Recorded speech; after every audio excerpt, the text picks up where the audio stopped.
The fog was thick enough that I almost missed her taillights. I was coming back from checking the north block of trees, half asleep at the wheel, when I saw a white sedan angled hard into the gravel shoulder, back wheels spinning uselessly in a rut of loose stone. A woman stood beside it in a coat that had no business being out in that weather, kicking gently at the front tire like the car had personally wronged her. I slowed down. I had a crate of pruning shears in the truck bed, a dog waiting for dinner, and absolutely no interest in stopping for strangers on a foggy road at 9 at night. But she turned when my headlights hit her, and there was something in the set of her shoulders, some mix of exhaustion and refusal to be embarrassed, that made me pull over anyway. I rolled the window down. Car trouble? Or are you just testing the tires for fun? She looked at me like she was deciding whether I was a threat or an inconvenience. Neither, apparently, she said, crossing her arms. The road decided to have an opinion about my tires. I got out and walked over, boots crunching on gravel. Her heels were sinking with every step she took, and she looked down at them the way you look at a receipt you already regret.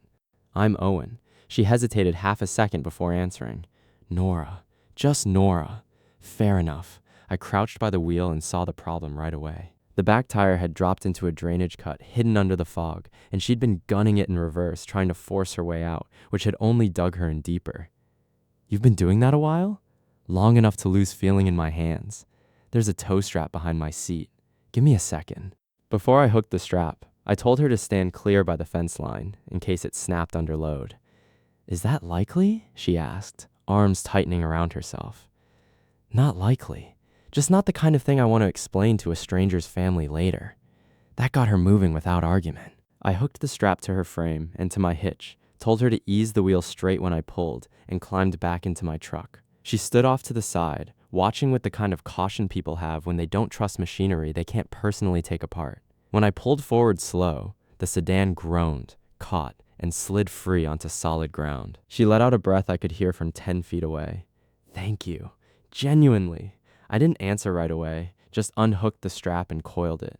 You want to tell me what a person in heels is doing on a gravel orchard road after dark?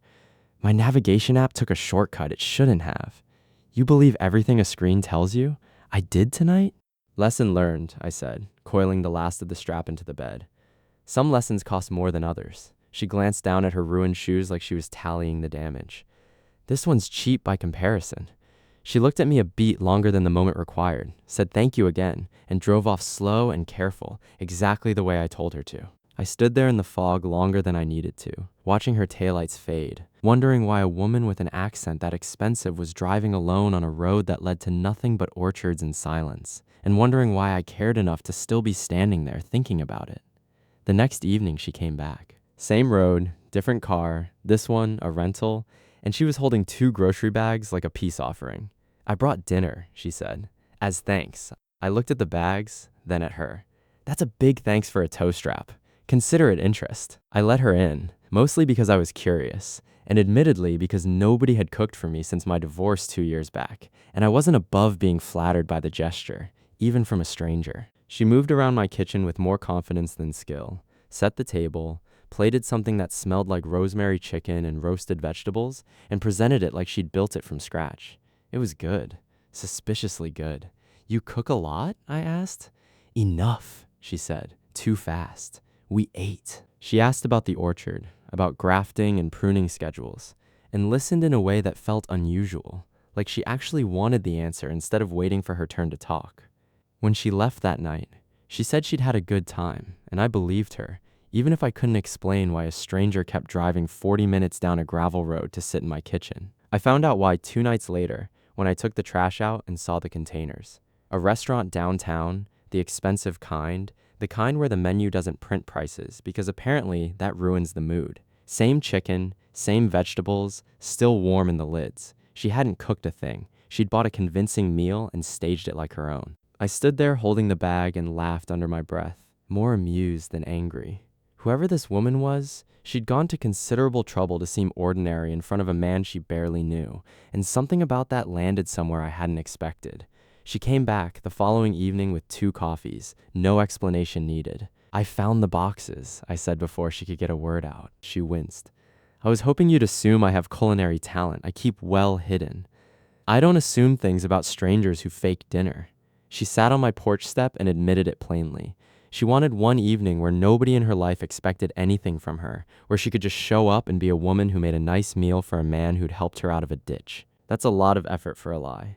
It's a lot of effort to feel normal, she said, and something in her voice made me let the subject drop.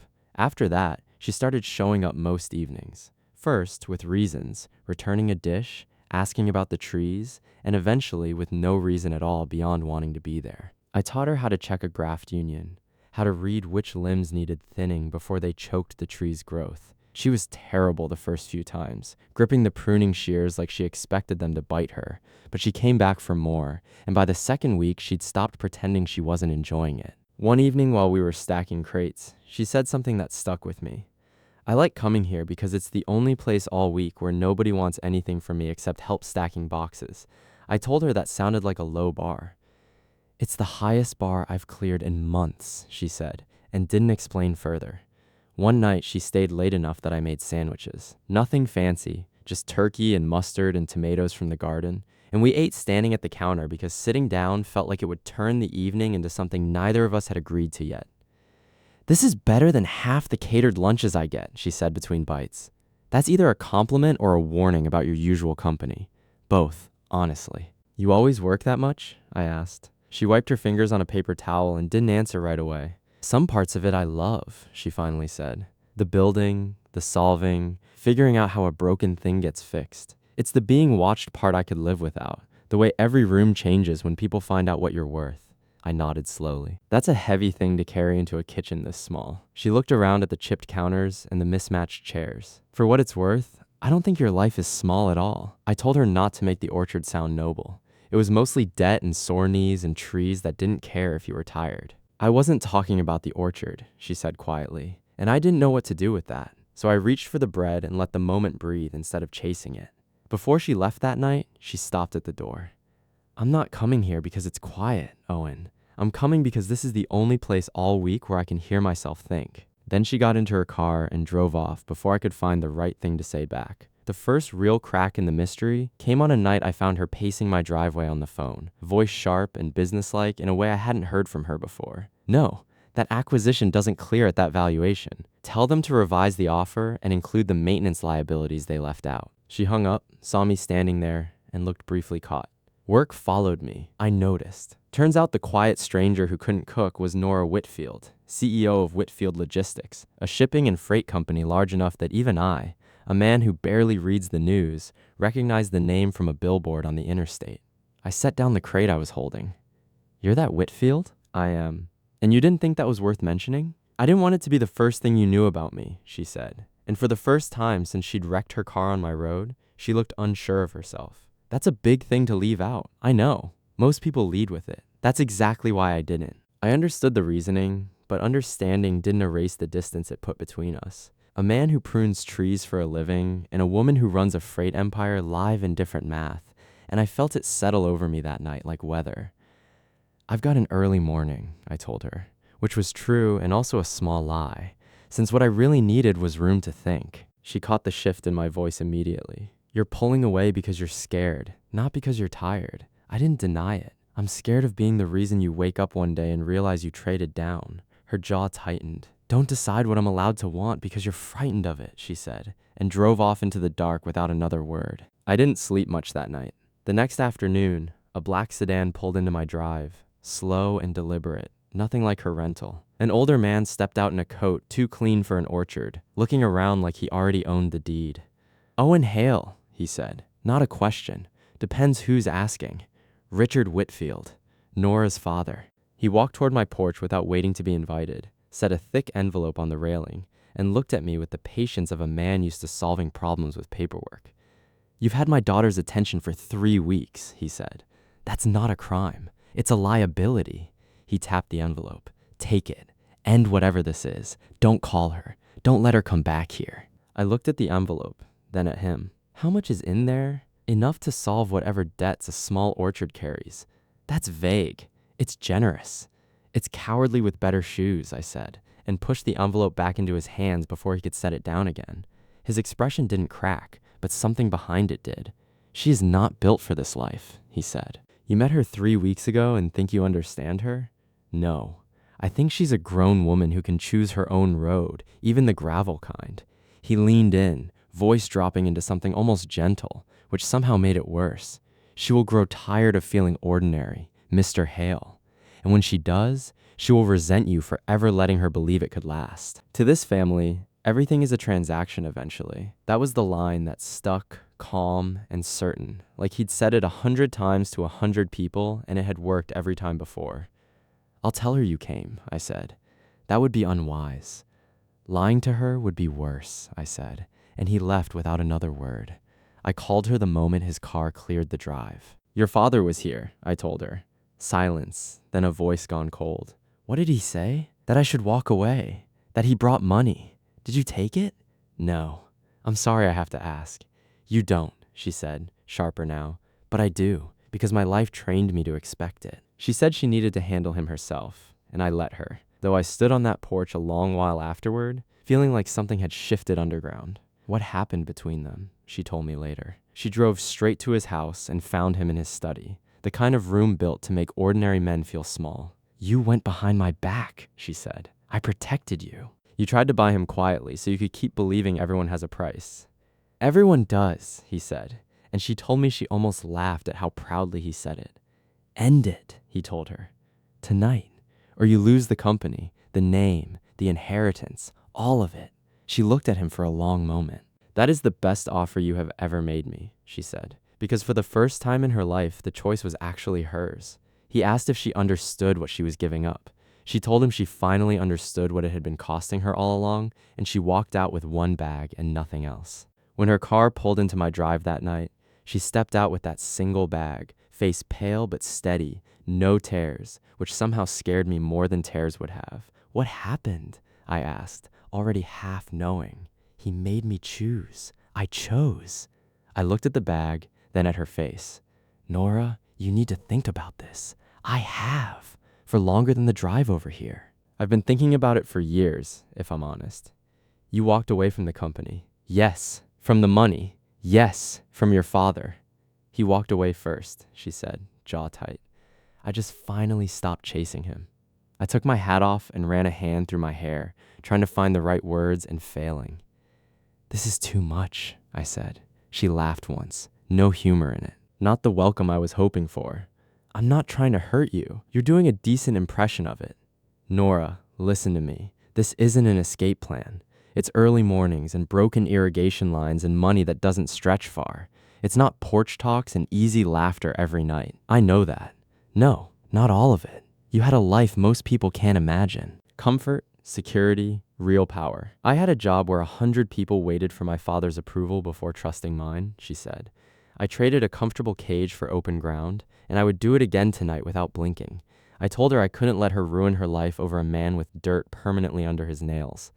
Let me, she said, sharp now, eyes bright. That's not how I meant it. It's exactly how it sounded. You pulled me out of a ditch and asked for nothing, and then you've spent weeks trying to convince me I'm not worth the trouble. Tell me I'm wrong. I opened my mouth, and nothing useful came out. She stepped closer and took my hand before I could retreat into another excuse. Please don't make my choice smaller, because you're afraid to believe it's real, she said. And that was the moment the fear in me finally had nowhere left to hide. I told her she could stay in the guest room, which was as far as either of us could manage that night without the whole thing turning into something bigger than we were ready for, and she laughed for the first time since her father's house and followed me inside. The months after weren't easy in the way people imagine easy. She learned that Orchard Mornings didn't care about heartbreak or company mergers, that irrigation lines burst at the worst possible hour, that competence in a boardroom didn't translate automatically to competence with a ladder. She also learned she liked being useful rather than admired, which was a distinction she said she hadn't understood until she felt it. One afternoon, I found her in the side garden, pulling up 2 rows of young bean plants she'd decided were weeds. Those were supposed to be there, I told her, walking over. They looked wrong, she said, defending herself. Looking wrong isn't a category, Nora. You can't just decide a plant doesn't belong because it's inconvenient. That sounds like a very generous policy for weeds. It's not a policy. It's botany. She knelt back down and started replanting them, muttering under her breath the whole time, and I stood there leaning on the hoe, doing absolutely nothing useful except enjoying the sight of a former CEO negotiating with dirt. "You're enjoying this," she said without looking up. "I have limited hobbies." One morning, not long after, I found her at my kitchen table with my ledger open, pointing out where I was bleeding money on equipment repairs I could consolidate into one better purchase. "You need a new irrigation pump before the dry season," she said. "I know. You can afford it if you stop patching 3 small failures the old pump keeps causing." She was right, and it annoyed me how attractive competence looked on a woman at 6 in the morning with burnt toast on her plate. The first time I kissed her was in the equipment shed, after she'd finally wrestled a stuck gate latch into submission and turned around demanding recognition for the achievement. I stepped closer instead of answering, and when she didn't step back, I kissed her, careful at first, because careful felt like the only respectful way to cross a line we'd both been circling for weeks. "Well," she said afterward, "that took you long enough." "Some things deserve patience," I told her, and she called that a convenient excuse for being slow, which was probably true. Her father didn't come around quickly. Months passed with only clipped emails and the occasional message routed through old associates trying to lure her back with roles dressed up as freedom. Then, in late fall, a letter arrived addressed to both of us. He wanted to see her, and for the first time, he wanted to see me too. We drove out on a Saturday, me in a clean shirt she'd approved after vetoing 2 others for having orchard stains, her steady but alert beside me. Richard Whitfield met us at the door, looking older than I remembered, less certain of himself than a man surrounded by that much marble had any right to look. Dinner was stiff at first, all formal silverware and careful questions. "How many acres?" he asked. 40 working, some timber past the fence line. "Nora tells me you replaced a pump recently. Your daughter made the math unavoidable," I told him. "She has a talent for that." "She does," he agreed, and something in the room loosened by the second course, enough that the rest of the meal passed without anyone reaching for an envelope. Afterward, he asked to speak with us alone, and led us into a sitting room bigger than most houses I'd worked in. "I won't pretend I approve of how quickly this happened," he said, standing by the window with his hands folded behind him. "But I was wrong in how I approached you, Owen." That was as close to an apology as I expected from a man like him, and even that looked like it cost him something to say. "And the ultimatum?" Nora asked, voice careful. His jaw tightened. "Wrong, too. I thought if I made the choice sharp enough, you'd come back to the life I understood." "You mean the life you controlled?" "Yes," he admitted after a long pause. "That too." He turned to me. "I assumed you wanted access to everything that came with her." She told him plainly that I'd refused the envelope without hesitation, hadn't so much as counted it, and he asked me why, like the answer genuinely puzzled him. "Because whatever I felt for her had to be worth more than my own problems," I said. "Or it wasn't worth anything at all." The room went quiet, and for once he didn't have a counteroffer ready. He looked at his daughter for a long moment and asked if she'd have lunch with him the following week, just the 2 of them, no company talk. She said yes. It wasn't forgiveness exactly, more like the first plank laid across a gap neither of them knew how to close any faster. A year on, people still ask if she gave up too much. Usually the ones who've never seen her laughing in work boots at a stubborn gate latch, or teaching a neighbor how to structure a small loan because she misses solving problems without being owned by them. They see the magazine covers and the conference stages in their heads and can't reconcile that woman with the one who falls asleep on my couch with dirt on her jeans and something close to peace on her face. They don't see her on the porch after lunch with her father, quietly relieved they managed a whole hour without turning love into leverage. They don't see what she actually gave up, which wasn't a life, just the version of herself that had to prove she deserved one. She consults part-time now, on her own terms, and her father grumbles about her rates while quietly learning to keep his opinions in check over monthly dinners that are slowly becoming less stiff. We expanded the orchard a little that spring, replaced the pump she'd insisted on, and argued plenty about money, about work, about whether the kitchen needs one good knife or her preferred civilized collection of them, about whose turn it is to deal with the pump when it inevitably complains again. We have days where the old lives try to speak louder than the one we're building, but we also have something I stopped believing I'd get a second chance at, a home that was actually chosen rather than simply arrived at. Every morning, she steals the first cup of coffee like she already owns the place, and I let her, because in every way that matters, she does. Would you have trusted Nora's choice to walk away from everything she built? Or would you have been afraid she'd wake up one day and regret it? And if someone offered you an envelope to walk away from a person you were only beginning to love, what would your answer have been?